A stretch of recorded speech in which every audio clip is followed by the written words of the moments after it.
What's going on, everybody? Eric Lindquist at Stokastic here on the Odd Chopper channel, coming to you with another edition of Lindy's Leans, Likes, and Locks. Hit that like button, subscribe button, notification bell. Goes a long way for me on this video, goes a long way for you. That way you become apprised whenever great content is going live here at our little neck of the YouTube woods. Texas money line. Got upgraded to a lock. That was great stuff over on X. If you're following me at Eric Lindquist, you can get my updates on things. Went from the half unit to the full unit there on the Texas money line. Adolis Garcia for a quarter unit. Doesn't go yard again. Kind of been running cold in the home run streets over the course of the ALCS, NLCS. But again, we're all 3 games into that. Small sample sizes here when we're talking about these big games. And, well, we don't want to force any kind of bets there. Might force a couple here, though. We have leans, we have likes, we have locks, and that is going to be what we do here going forward when it's one-game slates. Let me just kind of recap for you. I had a lot of questions over on X about these things over on Twitter. You can follow me at Eric Lindquist, but leans, that means it's something I'm thinking about betting. I haven't pulled the trigger on it yet. Now, we get a lot of these props the night before. I'm talking a lot with my hands, I'm sorry. But we get a lot of these props the night before, but I got to let you know, here's the thing. It doesn't mean I've pulled the trigger yet. When you see a like button, that is something that I have bet. Like, I don't know, the things that I went 7-2 in the prop streets in the NFL for. Starting it out. Happy week 6, everybody. Sorry, Michael Pittman sucks at catching touchdowns. He was great at everything else. And Gardner Minshew, again, Josh Downs. What are we doing? But locks, those are the best possible plays here. Now, when it's one-game slates, the whole idea is that this is my favorite bet from the entire game. It doesn't mean to put a full unit on absolutely everything. I need that to be clear. I don't know why I'm being so serious here. Why so serious? But part of it is I want you to know what is a good play, what is a bad play, what is a good number to bet, what is a bad number to bet. Those are the things that can differentiate a profitable season from a non-profitable season. And you know what we're having so far? NBA was a complete Hulk smash. MLB, we came back from the grave to a profitable season. We're now up over 8 units in the MLB playoffs. And best part is all of this is tracked. NFL, been profitable as well. We've got, well, I'm not doing NHL content. I'm not doing lacrosse content. I'm not doing rugby content. I am doing MLB here on this video, as well as NBA Lindy starting up in exactly 1 week from tonight. Looking forward to that. Producer Jacob, huh? Your Celtics will be okay. Yeah, it's fine. My Timberwolves will probably... The Rudy Gobert contract. Let's not even kid ourselves. But anyway, we'll talk about 365 here in a little bit. I've talked a little bit here on the front, and mainly because I want you to know how this process works, how we're going to work with one-game slates going forward. If you didn't listen to this, well, you're going to just fast forward to the plays, and what is this? Oh, I'll bet everything. But Kyle Schwarber, nice to see him go yard, even though for me, those odds got a little bit shorter than I was expecting, but still, good stuff for everybody pulling the trigger there. Arizona money line, that didn't work out for the half unit, but the full unit, Texas money line, ended up as a lock. That was good stuff. You can sign up for that at the premium Discord, stokastic.com/Lindy. Great stuff here. Again, have I killed enough time here at the get-go? Let's do this, producer Jacob. I'll talk about Bet365 in a little bit, but until then, we've got game dose here of the Philadelphia hosting Arizona Diamondbacks series. Producer Jacob, let's get to the picks. Damn it. Seriously? My 2 guys are facing off again. I have to try to decide between my favorite son and my second favorite son. My favorite son here is Aaron Nola, just throwing it out there. But anyway, Merrill Kelly versus Aaron Nola. I absolutely love both of their things. And, well, over the course of the last 3 seasons. Again, I have 3 seasons of MLB betting data with both of these guys where I've kept it in a spreadsheet nice and tight. And I just want to throw this out from the get-go. I am up 17.8 units on games where Merrill Kelly is pitching over the course of the last 3 years. That's a pretty good allotment. If that's $100, that is over $1,700 that he's made me. If we're talking, again, it would have been $50 when I started this 3 years ago. Now it's $100. Now it's $200 for a unit. So it kind of just progresses. Everybody's unit sizing is at a different place. That is okay. Again, part of what I'm talking about is just making sure you guys stay standardized to a betting standard so you can make money long term. It's not about making a ton of money today, although that would be great. And if you're parlaying home runs with money lines and winning all the money, congratulations, you win the day. I am here to long-term make more money, and Merrill Kelly's been awesome at it. You know who's been even better at it? And I just shook my table, and I will do it one more time. Aaron Nola. Aaron Nola. I am at 30.1 units on Aaron Nola in the last 3 years. That is the third highest out of any other pitcher. Can you guess the other two? Put in the comment section down below the other two. If you can guess the other two pitchers that I have made more money betting on, not against, not the Jose Barrioses of the world, not the Yusei Kikuchis of the world, but if you can guess the other two pitchers that I am up more units on than Aaron Nola in the last 3 years, I'll just give you $100. I'll Venmo you $100. If you can guess the other two. Again, that's kind of a fun thing to throw in here on a Lindy's on a Tuesday on a 1-game slate. Does that sound fun? Huh? Producer Jacob is thinking about it long and hard right now. He's like, I work with this guy every day and I got to figure this out. But anyway, let's go down to the lean here. The thing that I'm thinking about betting on this game that I haven't pulled the trigger on yet, it's actually the anti-backing of both of these pitchers. I'm kind of looking at an over here with Merrill Kelly, with one Aaron Nola. Aaron Nola, we've talked about this multiple times over the course of the last month or so.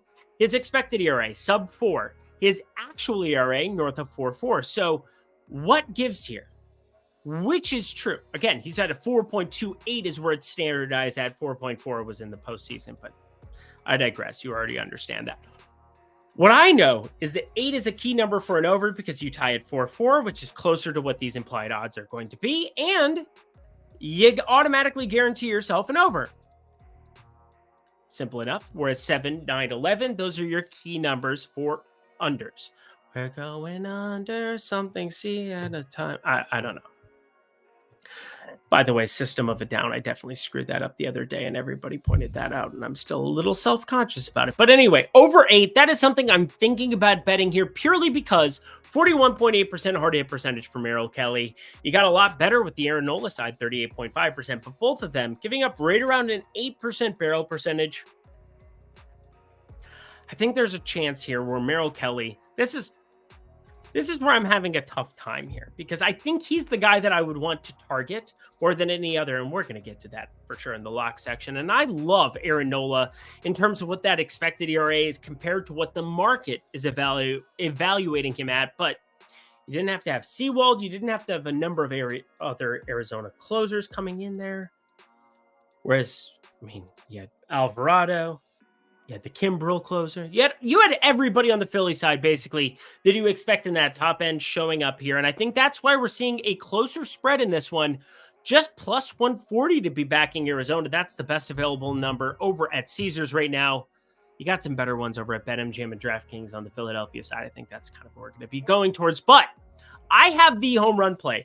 Again, just throwing out Kyle Schwarber into the atmosphere. Ketel Marte did not have very good at-bats today. I was a little bit disappointed by that. But anyway,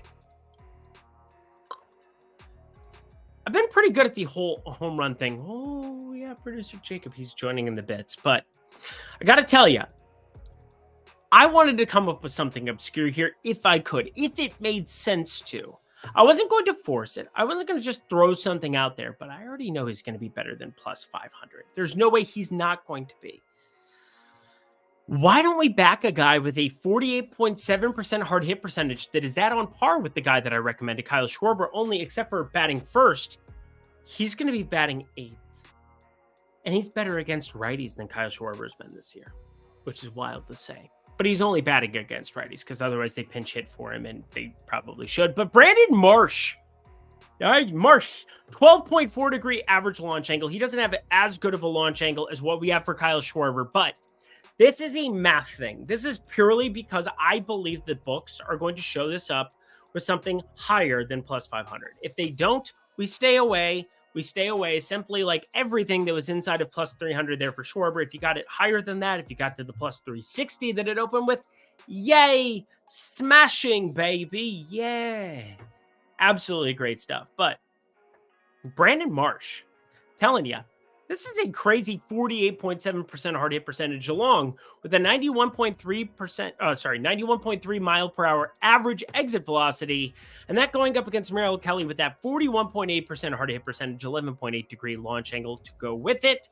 Not even as high as that of Aaron Nola, but still 25.9% K rate. I love my guy, Merrill Kelly. I just think we might find some value for a quarter unit, half unit type play for Brandon Marsh. Waiting for that number here to drop the night before. Before we get to my lock, friends, Bet365, let's jump down to the video description box below and let's sign up if you're in one of these 6 great states. Again, only available in 6 states right now, and that is okay, because if you're in one of them, awesome. You can listen to this. If you're not, you can just continue on your merry way once you hear this. But it is in Colorado, Iowa, Kentucky, New Jersey, Ohio, and Virginia. I repeat, Kentucky, you just got sports betting, as well as Colorado, Iowa, New Jersey, Ohio, and Virginia.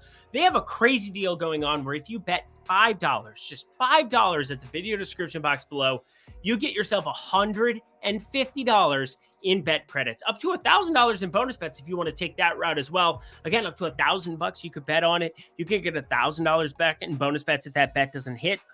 Great stuff there too. But I know a lot of you, and as you should, want this bet $5 to get $150 in bonus bets. Again, up to $1,000. If you have a crazy high bankroll, you got the money to burn there. Sounds great, but otherwise, $5 into $150 in bonus bets.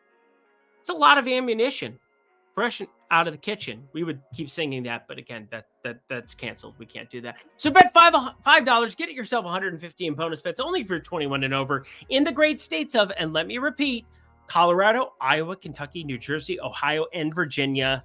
Only if you're 21 and over. If you have a gambling problem, please call 1-800-GAMBLER. Alrighty, y'all, to my lock we go. There's no doubt.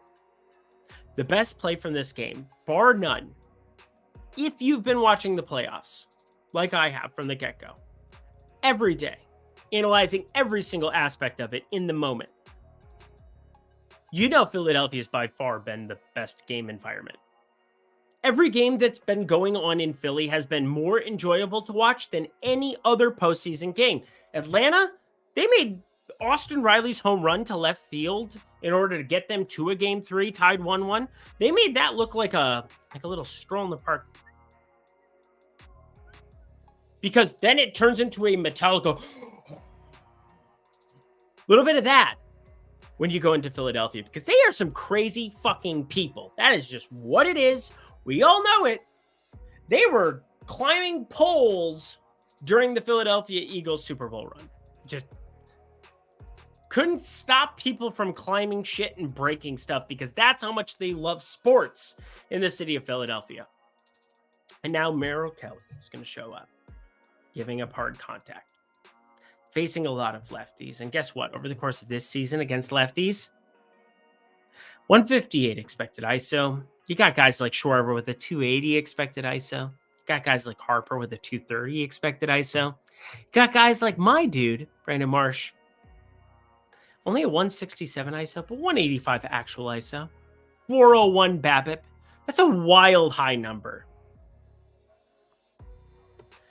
Philadelphia is absolutely going up 2-0 here. I don't even know what to tell you here. I only had a half unit on Arizona, so I don't feel like Benedict Arnold. I almost said Benedict Cumberbatch. I definitely don't feel like him. Very good actor. But Benedict Arnold, I've been betting on this Phillies team for a year and a half, like nonstop. Had them to win the World Series last season. It's been a hot second since I was able to jump back on the bandwagon again. Inside of -150 with Spencer Strider. Too good to resist. It's like Pamela Anderson back in the day. You wouldn't say no.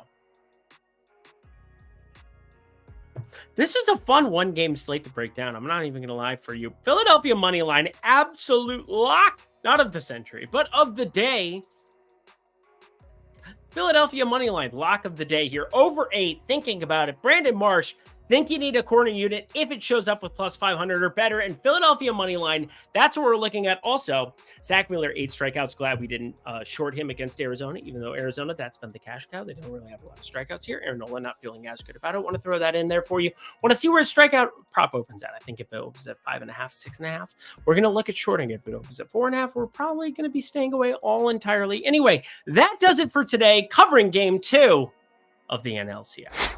And that does it for another edition of Lindy's Leans, Likes, and Locks. You know what to do. Hit that like button. If not for me, for my sleepy puppy Duke. Look at, oh, he's over it.